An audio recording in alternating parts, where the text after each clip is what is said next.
misaotranao jeso malalo tratrizao fotona mamizao ianaranay antongotrao izahay izay mpianatrao koa mitenenare jeso malalo izahay iaino tsaranao ka irate niavy aminao itoetrabetsakao amponaya koa mitenenare jeso malalo izahay iaino tsaranao ka irate niavy aminao itoetrabetsakao amponaya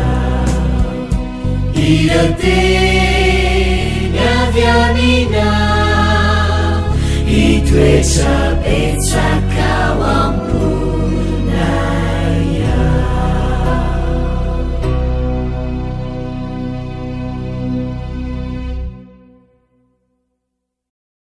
Faly miarabantsika tsirairay avindray satria ity alahady fa 20 volana mety ary misaotra an'Andriamanitra mandrakarivo sika fa afaka mandinika sy mianatra ny teniny.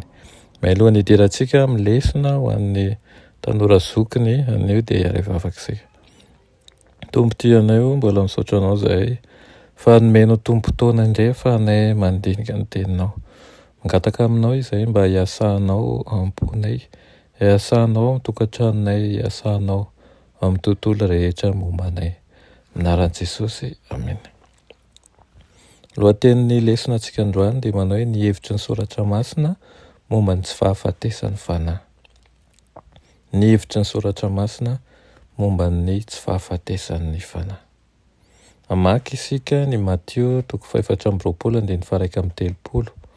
Manao hoe ary amin'ny ampahany noana mafy ny trompetra dia niraka ny anjeliny izy ary angonin'ireo ny olom-boafidy avy amin'ny fahazatany 4 hatramin'ny faravodilanitra rehetra.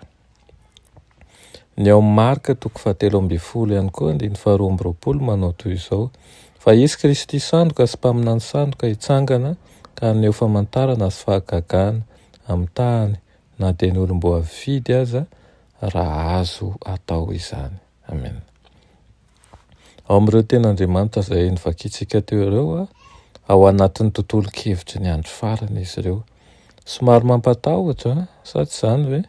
Rehefa ho lehibe loatra ny famitahana amin'ny andro farany na dia ireo olona mahatoky aza dia mety ho tadidomin-doza ho voafitaka.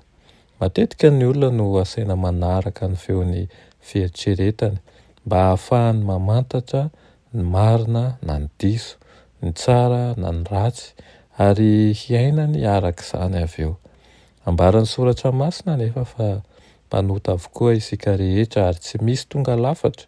Noho izany dia fomba iray azo antoka hahatonga antsika ho voafitaka na hanao ratsy mihitsy aza na ho ela na ho haingana ny fitokiana amin'ny fihetseham-pontsika. Fa faharatsiana maro no nataon'ireo olona resy lahatra tanteraka ny amin'ny fahamarinan'ny asany mandritra ny taonjato maro. Izany hoe nanaraka ny lalana izay heverin'izy ireo mahitsy izy ireo. Ny mandalina fantatra ny ten'Andriamanitra kosa ny tokony ataontsika ary rehefa milefitra eo ambany fiasan'ny fanahy masina isika dia hianavaka ny fahamarinana amin'ny fahadisoana. Ao amin'ny Apokalipsia 4:17 sy ny 14 dia manao hoe ary nahita aho fa indreo fanahy maloto 3 tahaka ny sahona avy tamin'ny vavan'ilay dragona sy tamin'ny vavan'ilay bibidia ary tamin'ny vavan'ilay mpaminany sandoka. Fafanahany demonia ireo ka manao famantarana sady mankany amin'ny mpanjaka amin'izao tontolo izao mba hanangona azy ho amin'ny adin'ilay andro lehibe n'Andriamanitra tsy toa. Ny fitenenana toy ny hoe fonenan'ny demonia na ny fanahin'ny demonia sy ny ody ratsy dia milaza ny asan'ny devoly rehetra, ny tsy fahafatesan'ny fanahy no iray amin'ireo famitahana roa lehibe amin'ny andro farany. Mazava loatra fa mora hita izany ankehitriny, na dia ao anatin'ny tontolo kristianina aza dia fototry ny fampianarana ny tsy fahafatesan'ny fanahy. Ampianariny mandrakariva avy any amin'ny pilipitra sy any an-tsekoly any indrindra mandritra ny fotoa-madevenana ny zavatra toy izany. Ray amin'ireo fitaka lehibe avy eo Babilôna ny fahatakarana diso momba ny fahafatesana izay miantoka amin'ny tsy fahafatesan'ny fanahy ary manome vahana ny fitaomana mamitaka ny filalaovana angatry zany. Raha mino anao fa maty dia mbola velona amin'ny endrika iray na amin'ny endrika hafa ary afaka mifanerasera amintsika, dia inona moa zany ny fiarovana anananao hiadina amin'ireo famitahana maro ataon'ny Satana? Efa nitranga zany tamin'ny lasa. Misy zany ankehitriny ary azo antoka fa mbola hitranga indray arakaraka ny anakekezantsika ny farany. Ny an'ny fiarovana ho antsika dia ny joro tsara eo amin'izay ampianarin'ny Baiboly ary ny fikitra amin'ny fampianarin'ny Baiboly momba ny fahafatesana amin'ny maha-torimaso izay mandra-piavian'i Jesosy fanondroany azy. Raha fitinina zany ny lesonantsika androany dia manindry ary mamerina amintsika indray fa izy tokoa ny famitahana lehibe ary na dia ny olony mbo afidy aza dia ho voafitany.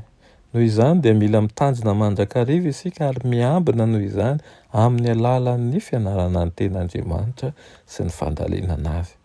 Aoka ihany koa tsarovintsika fa hiezaka handefa fampianaran-diso ny Satana entina handresena lahatra antsika ny tsy fahafatesan'ny fanahy ao anatin'izany ka tonga antsika ahazo toko ny amin'ny zavatra tsy marina dia ny hoe aoriana amin'ny fahafatesana dia mbola misy fiainana hafa ary mbola velona indray tsika, afaka miova forma, miova mipetraka amina hafana hafa na amin'ny fiovana amin'ny lalan'ny biby na ny zava-maniry.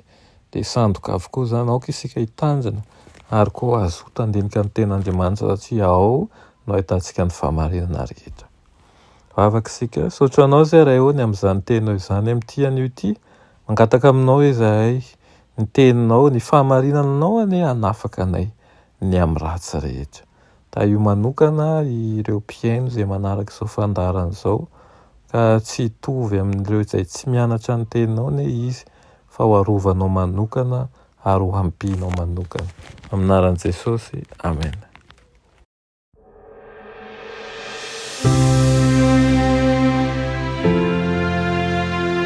Mianatra eo an-tongotry Jesosy isan'andro.